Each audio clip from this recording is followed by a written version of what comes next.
Please suggest a nice Italian restaurant. Search.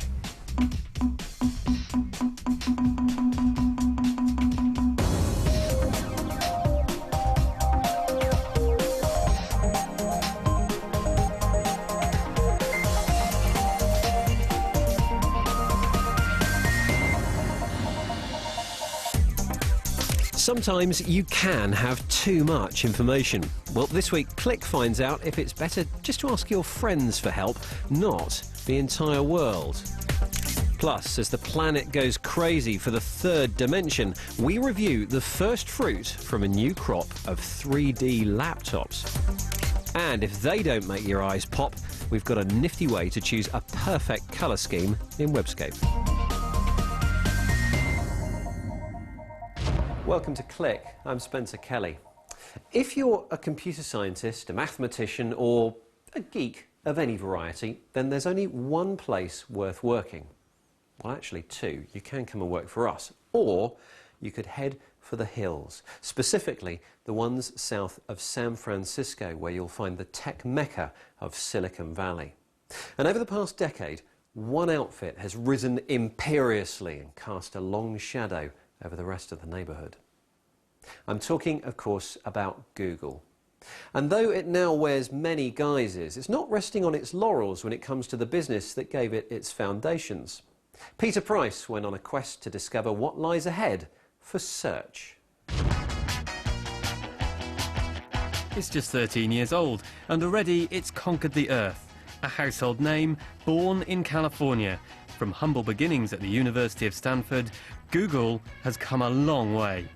Well, a few miles down the road at least. Because just a short drive away from the computer science department where it all began lies the Googleplex. Larry Page and Sergey Brin met as undergraduates and worked together on a project to index the internet. Today, the company they founded has its fingers in many, many pies. Email, blogging, video, social networks and mobile phones. Oh, and also, it's the world's most popular way to find stuff on the web. And working here at the Googleplex, you can't forget that fact. This screen, for example, is showing live Google searches taking place right now. And the colour of the dot tells you which language it's happening in. So if we switch it to this view, you can see the outline of North America really clearly. It also shows you all the network traffic happening around the world, which is pretty amazing. Now, this would distract me for hours if it weren't for the fact there are plenty more things here to entertain me. Famous for its laid-back, West Coast attitude, the Googleplex can seem more like a holiday camp than a corporate headquarters, a workplace for people and their pets. There's an on-site doctor, and stress levels, if you can imagine such a thing, are kept at bay in the massage room. The staff, known as Googlers, are left to manage their own time. They decide when to chill, when to work, and when to work out. And it's no surprise that the gyms are full of coders sweating their socks off. Every employee dines for free, with some of the ingredients coming from the Googleplex itself. It's not all fun and food, though. There is serious work going on here. In fact, there's serious work going on everywhere, because this is the ultimate wireless workplace. Laptops are standard issue, so when inspiration hits, it's just a case of finding a spot to sit down and carry on working. Or, if it all gets a bit too much, they can always sleep on the job. But when they are at work, only 80% of a Googler's time is actually spent on official business. The other 20%, or 1 day a week, is all their own to concentrate on personal projects. And those projects that make it off the drawing board are thrown open to the public in Google Labs. Some of the firm's most popular services started life like this. And one project brewing in the lab right now is called Google Goggles, a visual search tool. Rather than typing into a search box, you simply take a snap, useful for when you're out and about and don't have a decent keyboard at your fingertips.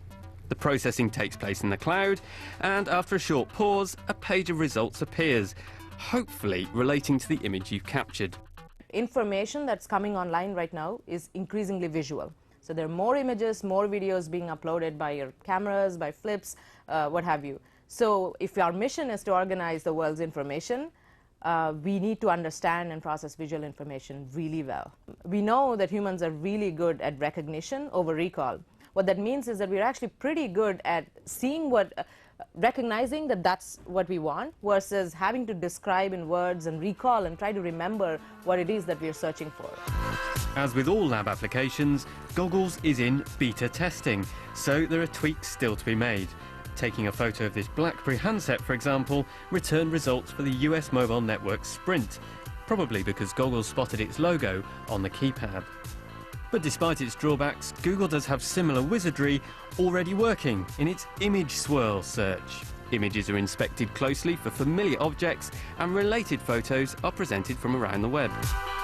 Google's top secret search formula is tweaked more than 500 times a year to keep the company at the top of its game. And while you can always rely on the search engine to generate lots of results, Google's next step is to bolster the relevance of those results. Last October, it struck a deal with Twitter to include live tweets on search pages, and now it's going one step further with the concept of social searching. So, searching for a city in Switzerland, for example, returns information posted by friends on social networking sites. Photos, blogs, and status updates are all thrown into the mix. Already available in the States, it's coming to the rest of the world soon. When I'm looking for a restaurant and I want to get reviews online, right now I will probably find a bunch of reviews from experts, and it's really useful information. But getting a review from a friend can be even better because I trust them. I know the taste. Maybe they have terrible taste. Maybe I have exactly the same taste. And then also I can contact them and ask for more information. So restaurant review is a great example for that.